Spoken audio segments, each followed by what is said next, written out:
धाराशिव नगरपालिकेची निवडणूक 2 तारखेला झाली। आपण बघितलं असेल की 1 तारखेला धाराशिव शहरातील धाराशिव 2.0 या एका चॅनलने फेक नेरेटिव्हची बातमी मतदानाच्या आदल्या रात्री प्रसारित केली, जे की पूर्णतः आचारसंहिता भंगाचं त्यांनी उल्लंघन केलेलं आहे। हे कुठल्याही नियमात बसत नाही असं त्यांनी एक फेक एक्झिट पोल त्या ठिकाणी व्हिडिओ सादर केला। त्याच्या माध्यमातून मतदारावरती परिणाम झाला, परंतु त्या चॅनलने त्या चॅनलचे जे ओनर असतील त्यांनी आचारसंहिता भंगाचा भंग केलेला आचारसंहितेचा।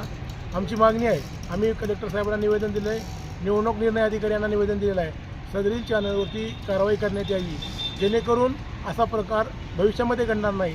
आपण बघितलं असेल मागचा इतिहास आहे धाराशिव जिल्ह्याचा। 2004ला या शहरामध्ये या विधानसभा मतदारसंघामध्ये कैलासवासी पवनराजे निंबाळकर साहेब हे अपक्ष उमेदवारी त्यांनी अर्ज दाखल केला होता आणि त्यांच्या विरोधामध्ये डॉक्टर पद्मसिंह पाटील या राज्याचे मंत्री होते।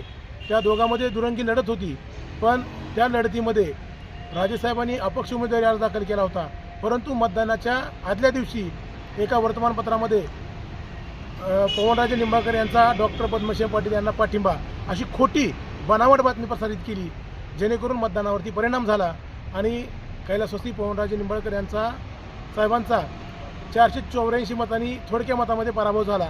वास्तविक ही जर बातमी आली नसती तर राजेसाहेबांचा विजय तब्बल 25 ते 50 हजाराच्या मताधिक्याने झाला असता, परंतु विरोधकांना कायम रडीचा डाव खेळायचा प्रयत्न केलेला आहे, परंतु मतदार याला यांच्या भूलथापाला किंवा असल्या फेक नेरेटिव्हला बळी पडणार नाहीत। या धाराशिव शहरातील जनता कायम शिवसेना उद्धव बाळासाहेब ठाकरे व काँग्रेस पक्षाच्या आघाडीशी ठाम पाठीमागे राहील असा आम्हाला विश्वास आहे। आणि आमची एक मागणी आहे की धाराशिव 2.0 या चॅनलवरती आचारसंहिता भंगाचा गुन्हा दाखल करावा व योग्य ती कारवाई करावी कायदेशीर, अन्यथा शिवसेना उद्धव बाळासाहेब ठाकरे पक्षाच्या वतीनं आम्ही लोकशाही मार्गाने तीव्र असं आंदोलन करू।